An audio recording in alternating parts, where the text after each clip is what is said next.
Salut à tous et bienvenue sur cette nouvelle vidéo review du chapitre 817 de One Piece. Avant de commencer, ce chapitre a été, je pense, très dense, très intense aussi. Je pense que vous l'avez tous ressenti. Je sais pas pour vous, mais moi quand j'ai fini de lire, mais j'étais épuisé. C'est un chapitre qui partait dans tous les sens. C'était un chapitre drôle. Il y avait beaucoup d'humour dedans. Même Zoro et Law s'y mettent. Un chapitre que beaucoup de personnes attendaient, qu'on attendait tous impatiemment, mais je trouve que, personnellement, quand j'ai lu ce chapitre, j'étais vraiment mitigé. Ma réaction était mitigée. J'étais un peu perplexe par rapport à ce chapitre. Je sais pas pour vous, mais voilà, ça partait dans tous les sens, mais vraiment complètement. Il y avait beaucoup d'éléments. Et d'ailleurs, pour faire ma vidéo review, j'ai eu assez de mal à trouver les points clés à aborder. Tout simplement parce qu'il y avait beaucoup de choses. Mais sans plus tarder, on va commencer avec le premier fait majeur de ce chapitre. C'est d'ailleurs le fait sur lequel, l'image sur laquelle s'ouvre ce gros chapitre. Et c'est Jack. Jack, qui n'est évidemment pas mort, comme je l'avais dit. D'ailleurs, comme 99 voire 100% des gens avaient prédit, Jack ne pouvait pas mourir, ne pouvait pas être tué par la marine. Jack, tout simplement, ce mec c'est un monstre. Je pense que maintenant c'est clair et net, parce qu'il a quand même survécu à un navire de la marine qui comportait Sengoku, Tsuru et Fujitora. C'est quand même... et en plus, il était en plein milieu de l'océan, donc c'est vous dire à quel point ce mec est un malade. Je pense que lui... c'est du très lourd, et du coup je sais pas si vraiment il y a une confrontation chapeau de paille Kaido, s'ils auraient une chance, parce que je pense que ce mec seul, je sais pas, il peut tous les prendre, je crois, mais bon, on verra ça. Je pense que les Mugiwara cachent aussi leur jeu, hein, que ce soit Zoro, Sanji, ça c'est sûr, mais pour moi Jack c'est du très lourd. Pour avoir survécu à ces trois là, c'est complètement... c'est complètement badass. Et en plus, on voit qu'il est sur les nerfs, il est vraiment énervé. Qu'on ait noté, parce qu'il est en train de lire le journal, c'est pas un flashback, pour vous rappeler, ce n'est pas un flashback, ça se passe dans le présent, lorsqu'on voit Jack, et on voit que lui voit, c'est compliqué là, on voit qu'il voit dans le journal qu'il a été déclaré comme décédé, mais comme tué par la marine, et donc ça le fout un peu en rogne. Mais donc ça on pourrait dire que Jack va pas rester, on le voit énervé, donc c'est sûr qu'il va pas rester comme ça. Il va faire soit il va aller délivrer Doflamingo, parce que c'est sûr qu'il l'a pas encore fait là, quand on voit l'état de son navire, etc., et les bandages qu'il porte, etc. C'était un combat, mais il a dû fuir un petit peu, même si il est rentré dans le tas, mais à un moment donné il a dû se retirer, parce que voilà, il pouvait pas prendre Doflamingo. Il y avait quand même trois pointures, mais voilà, donc on peut supposer que Doflamingo, et même peut-être que Doflamingo est avec lui, mais j'en doute très fortement. Mais non, moi perso, je pense que Doflamingo n'a pas été délivré. Donc pour ça, Jack, soit il va aller le délivrer à Impel Down, comme certains ont dit, soit il va revenir sur Zou pour niquer la gueule à tout le monde d'abord, pour retrouver Raizo d'abord, et Doflamingo après. Je pense que voilà, ça serait la théorie un petit peu la plus plausible, même si je pense que Doflamingo à un moment donné va devoir être sauvé, parce que ce personnage est très emblématique dans One Piece, et sa présence, vraiment, c'est un personnage très stylé. Donc je pense que Doflamingo à un moment donné va être délivré, ou va fuir, mais en tout cas je sais pas si ça sera fait par Jack, parce qu'en ce moment je pense que pour Jack la solution la plus plausible serait d'aller rechercher Kaido, Raizo, pardon, pour satisfaire un petit peu Kaido. Au moins il fait une des deux tâches pour pas se faire défoncer. Et ensuite, ça a été long là. On est juste sur la première image, mais bon, c'est pas grave. On bifurque après sur Zoo, où on découvre l'emblème du clan Kuzuki. Enfin, la semaine dernière c'était Kugetsu, le scan dernier c'était Kugetsu il y a 2 semaines. Là c'est Kuzuki. On verra après le scan prochain le vrai nom de ce clan, mais voilà, on va rester sur Kuzuki. Et on voit que c'est une sorte d'oiseau avec des ailes un petit peu, voilà, l'emblème est un peu circulaire. D'ailleurs il n'y a pas d'oiseau sans ailes, hein, ça c'est, voilà, c'est con, mais voilà, donc on voit que c'est une sorte d'oiseau. On a vu que le fruit du démon du faucon était pris par Spell ou un truc comme ça, enfin le mec avec Vivi à Alabasta. On a le phénix par le phénix mythique, un truc comme ça, c'était Marco. Là, c'est peut-être, enfin, à supposer que l'emblème soit révélateur du pouvoir du chef du clan, comme un petit peu l'emblème des pirates, bah, c'est peut-être que ça serait un petit peu une sorte de volaille mythique, hein. Mais voilà, c'est peut-être un fruit du démon Zoan mythique que possède le dirigeant, enfin le chef du clan Kuzuki. Peut-être c'est ça. Parce que je ne pense pas que l'emblème soit choisi de manière anodine. Je pense qu'il doit avoir un rapport soit avec le pouvoir de ce clan, soit avec voilà, il doit avoir une symbolique assez particulière, mais de toute façon on aura l'information dans les prochains scans ou dans l'arc Wano Kuni. Et toujours dans le cadre du clan, ben, vient la révélation sur Momonosuke. Ça, franchement, j'en étais sûr que c'était pas le fils de Kinemon. Ce soit la manière de parler, un petit peu parce que voilà, c'était une carte maîtresse un petit peu. Tout le monde le cherchait, ce Momonosuke. Donc, être le fils de Kinemon, et voilà, c'est. On n'avait pas, Oda ne nous avait pas donné d'explication lorsque on disait que Momonosuke est recherché par beaucoup de monde. Donc voilà, je m'en doutais vraiment. Je savais que Momonosuke était quelqu'un d'assez important. Mais voilà, même s'il ressemble beaucoup à Kinemon, mais voilà, c'est le fils d'un daimyo, comme ça a été dit dans le scan. C'est une sorte un petit peu de noble, pour vous résumer un petit peu le truc, c'est voilà, c'est une sorte de noble, de personne hautement placée dans Wano Kuni, qui détient une partie du territoire ou un territoire donné, mais qui reste quand même en dessous du shogun, qui est le mec, le boss de tous ces daimyo. D'ailleurs, je vais revenir sur ça. Je reviendrai sur la famille Kuzuki, parce que bon, il y a beaucoup de choses un petit peu suspectes. Je vais revenir à la fin sur qui est la famille Kuzuki, mais avant, il y a encore 2 faits ou 2 pistes majeures qui ont été un petit peu révélées dans ce scan aussi. La première, c'est la réconciliation de Inuarashi et Nekomamushi. Après le coup de gueule de Momo. Ça peut paraître un petit peu anodin, mais c'est un début de piste qui nous permettrait de connaître un petit peu l'origine du problème entre ces deux-là, qui serait lié un petit peu au père comment il s'appelle, de Momonosuke. Peut-être qu'à cause d'eux, il est arrivé quelque chose au père de Momonosuke, ou qu'ils n'ont rien pu faire à un moment donné.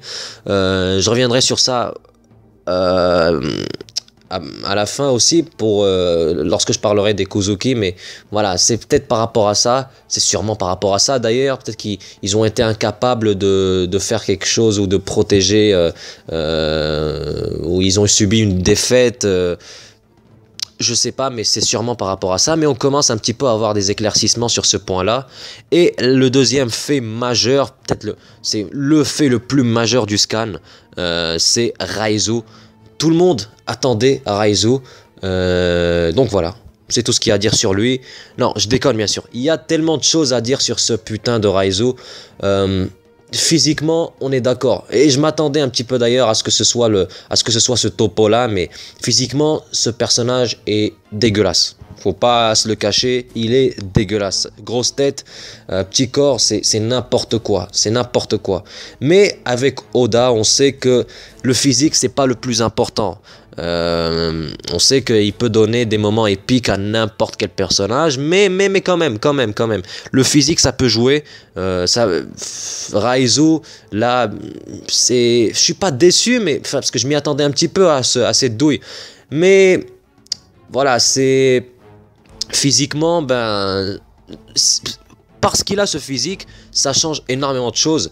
J'avais dit que peut-être Raizu serait le prochain Nakama de Luffy, mais là ça me paraît un petit peu compromis, parce que bon, je le vois pas avec un physique pareil rejoindre l'équipage des Mugiwara, parce que quand même Brook, voilà, son physique est assez stylé, c'est un squelette, voilà, un peu peur, il fait un peu peur, etc.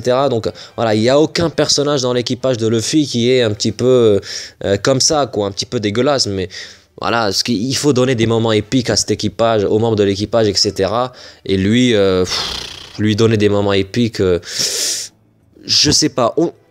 Côté physique atypique, on a déjà Brook, même si lui, voilà, il est grand, enfin, c'est un squelette. Donner des moments épiques à un squelette, paraître badass pour un squelette, c'est facile. Mais pour une tête de singe comme lui, avec une grosse tête, un petit corps, même dans les combats, ça le fait pas, quoi. Je sais pas, mais voilà, moi je le vois pas, enfin, je le vois pas beaucoup dans l'équipage, même s'ils sont fous de lui, Luffy et les autres, Usopp, etc. Même Zoro et Law, comme je l'ai dit au début de la vidéo, comme Zoro et Law, même Zoro et Law sont, ils sont en admiration un petit peu, mais moi je suis pas convaincu qu'ils rejoignent Luffy. Par contre, je maintiens que le fait que Raizu pourrait rejoindre Luffy et Pecoms chez Big Mom. Pecoms, ça c'est sûr, et Raizu aussi, parce qu'on a vu à la fin du scan, d'ailleurs c'est un passage très marrant. Moi j'ai bien rigolé à ce passage là, quand il a dit qu'il faisait ramper les femmes, etc. Et cette tête là, moi il m'a tué, ce con. Mais franchement, je pense que je maintiens la théorie ou l'hypothèse qui stipulerait que Raizu, Pecoms et Luffy soient les trois à aller chercher le Sanji. Parce qu'on a vu Pecoms, parce qu'il connaît Big Mom, et de toute manière il doit revenir.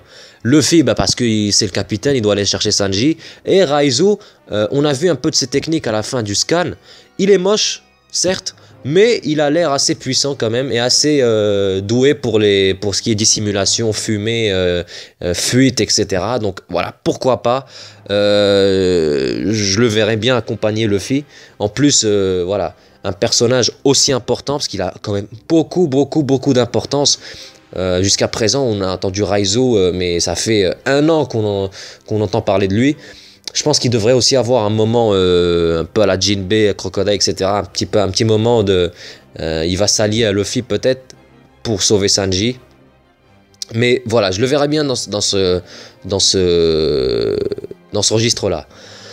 Et enfin, le dernier gros point, que je pense que vous vous doutez bien de quoi je veux parler, que je laissais pour la fin vu l'importance de ce point-là, c'est bien sûr le poneglyphe, et beaucoup de faits qui sont rattachés à ce poneglyphe. Mais je pense que tout le monde, on savait tous qu'il y aurait un poneglyphe sur Zou, mais comme d'habitude, Oda, on ne peut pas vraiment savoir ce qu'il a dans la tête, parce que on savait qu'il y avait un poneglyphe, mais un poneglyphe rouge différent des autres, on ne savait pas ça. Ça, on ne savait pas. Et donc, Oda, c'est toujours très fort. Même si on croit savoir ce qu'il va faire, à chaque fois, il nous rajoute un truc qui nous rend, voilà, qui nous envoie vers d'autres choses. Et c'est d'ailleurs pour ça que j'ai laissé ce point vers la fin, parce que y a beaucoup de choses à dire dessus. Le premier point à aborder, c'est l'instant où tout le monde se dirige vers ce poneglyphe. On voit que Momo entend des voix qui le rendent malade. Et d'ailleurs, on comprend pourquoi il était caché dans une pièce, etc. Pourquoi on disait qu'il se sentait mal, qu'il n'était pas bien, etc. C'est par rapport au poneglyphe. On sait là que c'est à cause de ça, et qu'il entend la voix du poneglyphe.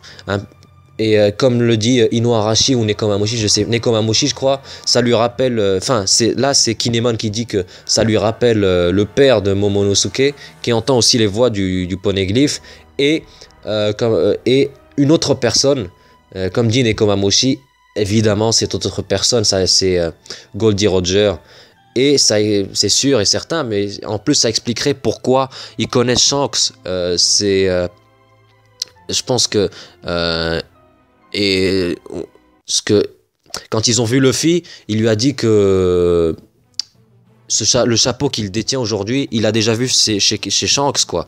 Et on se rappelle que quand Shanks était avec l'équipage de Gold Roger, il avait ce chapeau de paille. Donc c'est peut-être là où ils ont croisé Shanks, c'est que voilà, ils se rappellent de lui par rapport à ça. Mais voilà. Mais par rapport au fait qu'ils entendent des voix, que le poneglyphe soit rouge, etc. Franchement, je pense que je vais faire une théorie sur ça, donc je vais pas trop m'avancer ici. Mais voilà, je vous dirai, je pense que je vais faire une théorie sur ça, mais voilà. Et deuxième chose, c'est que ce poneglyphe est lié à Wano Kuni, et plus particulièrement au clan Kuzuki. Ça veut dire que c'est une famille super importante quand même, pour que cette famille ait un poneglyphe et qu'il y ait l'emblème de cette famille Azu. Voilà, comme je vous l'ai dit tout à l'heure, est-ce que c'est une famille de daimyo? Je sais pas, parce qu'ils ont quand même un rapport avec le siècle oublié, et on sait que Momo a pour rêve de devenir shogun. Et lorsqu'on sait que shogun ne se devient pas, c'est quelque chose qui est, c'est un titre qui se transmet par filiation.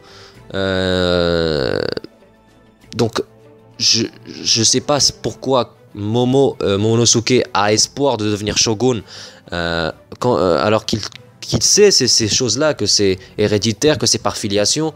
Donc je me demande si la famille Kuzuki n'est pas la famille qui était au pouvoir à un certain temps pour avoir toute l'île de Zou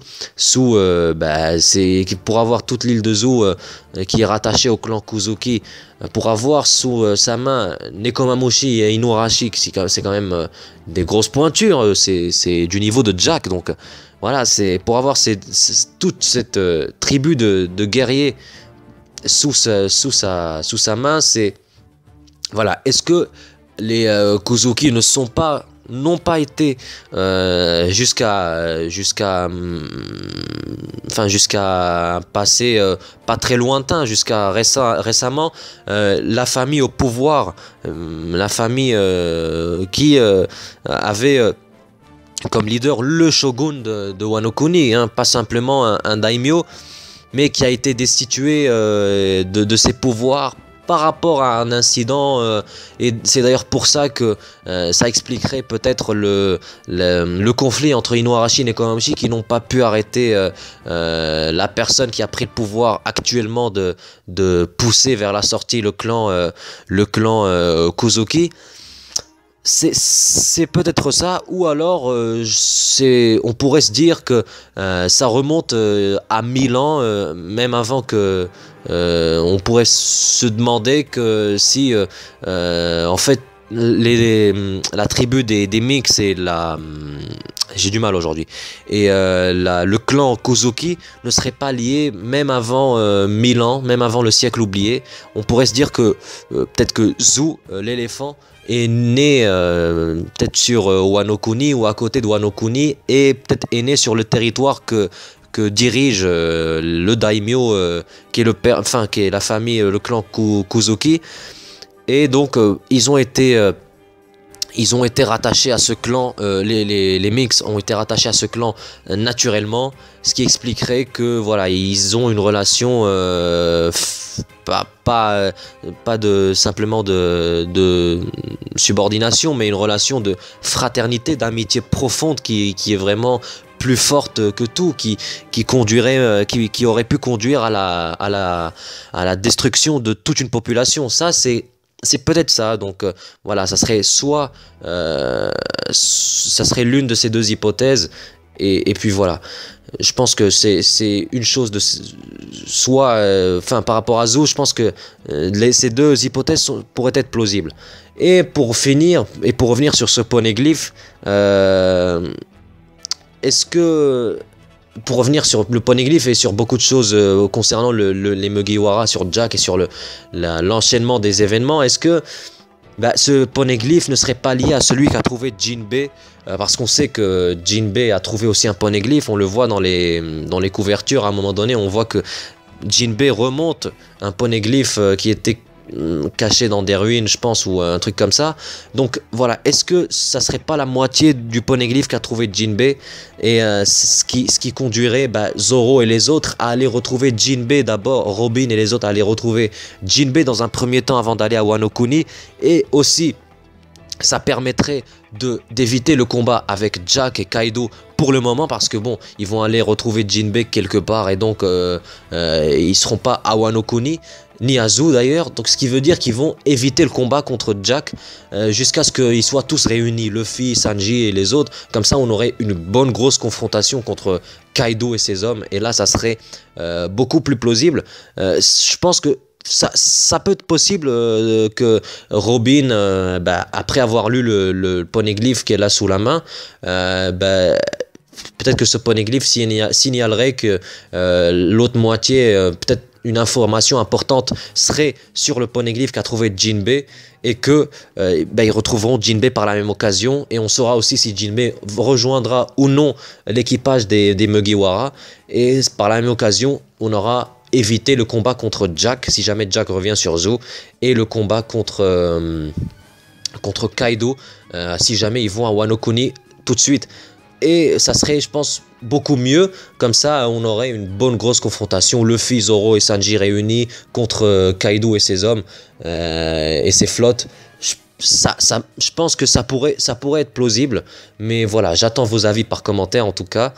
Et voilà, sinon, je pense que j'ai abordé tous les points que j'ai relevés.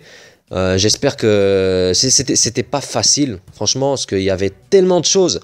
Franchement, ce chapitre il m'a fait transpirer, il y avait tellement de texte, beaucoup de choses. Voilà, j'espère que j'ai pu tout aborder. Je pense que je vais faire une ou deux théories dans les prochains jours, notamment sur le poneglyphe. J'espère avant la sortie du prochain scan, parce que sinon ça n'a plus d'intérêt, parce que de toute façon Robin donnera ce qu'il y a sur le poneglyphe là, je pense au prochain scan, enfin j'espère en tout cas. Mais voilà, j'espère que j'aurai le temps de faire ma théorie. Et en attendant, je vous laisse sur ça. N'hésitez pas à vous abonner si ce n'est pas encore le cas, comme ça vous avez les vidéos à leur sortie. À laisser des pouces bleus, ça fait toujours plaisir. Et sur ce, je vous dis à très bientôt. Et voilà, ciao!